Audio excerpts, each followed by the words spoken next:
Hi folks, Game Rift here. Welcome back to Rift Retro, where we dive into gaming's greatest classics. We're continuing our journey through Symphony of the Night. Last time, we pushed deeper into Dracula's castle, unlocking new paths and sharpening our skills against the monsters that guard it. In today's run, things get even tougher. We're talking new areas, stronger enemies, and some big encounters that test everything we've learned so far. Hey everyone, thanks a ton for showing up again. We've been checking out your comments, and a lot of you mentioned you'd like the videos a bit shorter and straight to the good stuff. So in this part, we're trying that out, less filler, more action, just the way you asked. Really appreciate the feedback. It honestly helps shape how we do Rift Retro. Alright, let's not waste time. Castlevania Symphony of the Night Part 5 starts now. Instead of cutting everything out, we sped up a few sections, that way the run stays quick, but you still catch the action without missing a beat. This is our little experiment to keep it fun, smooth, and easy to watch, because we will be revisiting some areas that we won't be able to reach without the teleporter, so to keep it short, we speed up the video 4x the speed just in case. Also, huge shout out to our fans who comment on our videos. We are grateful to have you with us all the time. Make sure to leave a comment as well, and leave your opinion about the series, or about the video. You know we like to hear from you. Now our road leads us to underground sewers to discover some locations as well, to unlock a piece of a puzzle to get there. While we are at it, we have finished also the filming of Part 6 that we will upload on Saturday, mostly because of Hollow Knight Silksong, as we want to make sure to post as much content till then. Quick pause in the action. Hollow Knight Silksong is still one of the most anticipated indie releases on the horizon. Are you as excited as we are to finally dive back into that world? Let us know in the comments. And while you're at it, share what games you've been playing lately. We always love hearing from you. We read and answer every comment, so don't be shy. Your thoughts keep this retro journey alive.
As the skeleton ape bursts onto the scene, smashing through the wooden boards, the game quietly teaches us something important. His raw strength isn't just for combat, it's a key mechanic. Elsewhere in the castle, we'll encounter similar barricades, and the trick is to lure the ape and let him hurl his barrel to shatter the way forward. What feels like a random fight here actually unlocks a clever tactic for progression.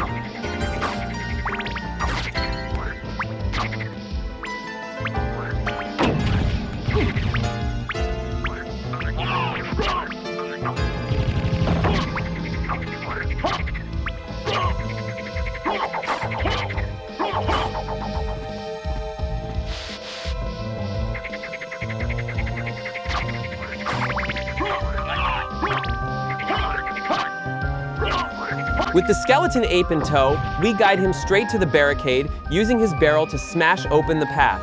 It's a clever mechanic, but in practice, it takes some patience to line everything up. To keep things moving, we've sped the footage up about twice the speed, since this section dragged on a bit.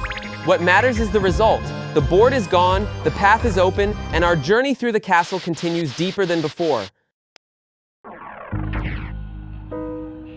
Now we descend into the abandoned mine, one of the darker, more ominous corners of Dracula's castle. This underground area is filled with eerie caverns, lurking monsters, and a heavy sense of decay. It connects to the Catacombs, making it a key passageway deeper into the castle's underworld. Interestingly, the abandoned mine introduces tougher enemies like bats and demons, testing your endurance before leading toward the chilling depths below.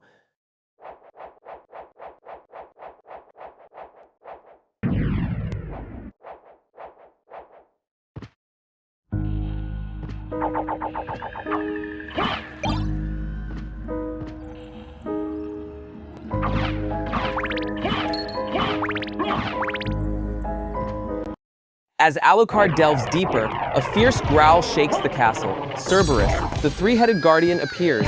Each head bites with relentless fury, testing every move. Fun fact, in mythology, Cerberus guards the underworld, but here he's just guarding a treasure. Timing, strategy, and courage are key. One wrong step and those jaws snap. Not much of a challenging fight, all it requires is a bit of patience, and we will get it done quickly. The main trick, if you've got holy water, you can melt Cerberus fast. When he starts blasting, get behind him, he won't move, making it perfect to strike with your sword while the blast hits him too. Repeat this a few times, and you'll see that even this three-headed terror won't stand a chance. Quick thinking and timing make all the difference in taking him down easily. Now what left for us, as always, to do is make sure we save before we continue further. Okay, now we continue to dive deeper into the abandoned mine. Shadows stretch across rusty rails, and the echo of dripping water guides our steps. Forgotten tools hint at miners long gone, leaving the place eerily silent. Fun fact, the mine's design was inspired by real 19th century mines, adding a chilling touch of realism to the castle. Every corner could hide treasure or danger.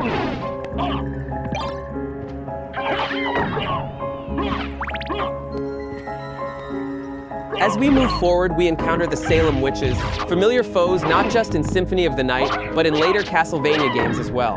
Another common menace we'll face are the mischievous gremlins, leaving trails of fire in the air. Timing and caution are key. These enemies may look small, but their attacks can quickly turn the tables on any unwary adventurer.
Now we descend into the Catacombs, a labyrinth of shadowed corridors and ancient tombs. The air is cold and heavy, carrying whispers of the past. Skeletons rise from their graves and hidden traps await the unwary.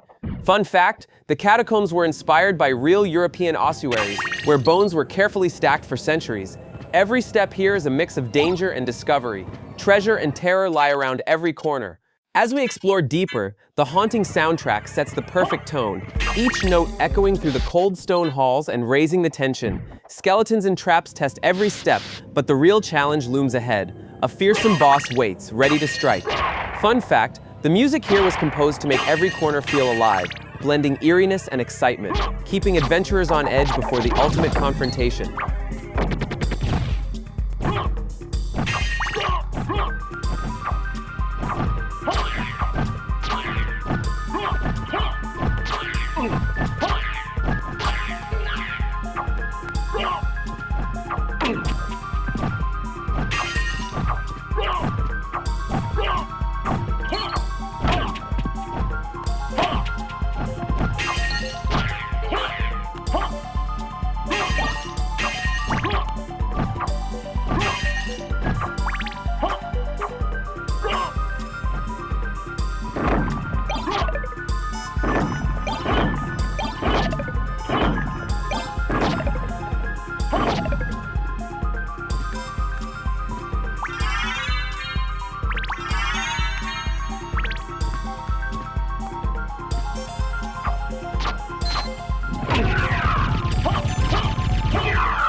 You may have noticed I went back to find a save room I hadn't saved, and this next fight is no joke. Now, Granfaloon appears. This towering, grotesque fiend is a classic Castlevania boss, challenging players across multiple games: Symphony of the Night, Aria of Sorrow, Portrait of Ruin, and Harmony of Dissonance, just to name a few.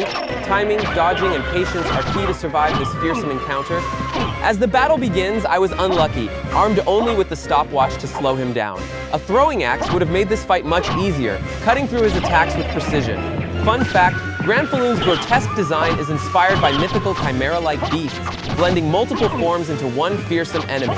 Across Castlevania games, he's always a test of timing, patience, and strategy.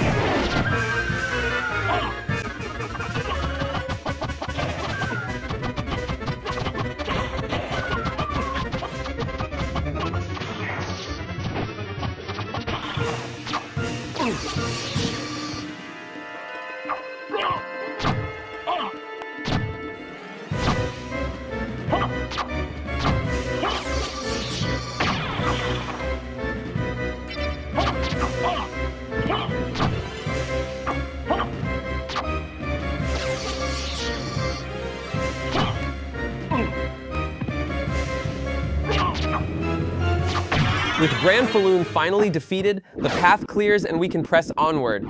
This fight took a while, so we sped up the video a bit. We didn't want to bore the heck out of you. Every strike, dodge, and tactic is captured just a little faster than real time. Fun fact, speeding up long battles like this keeps the pacing tight while still showing all the action, making sure viewers stay on the edge of their seats.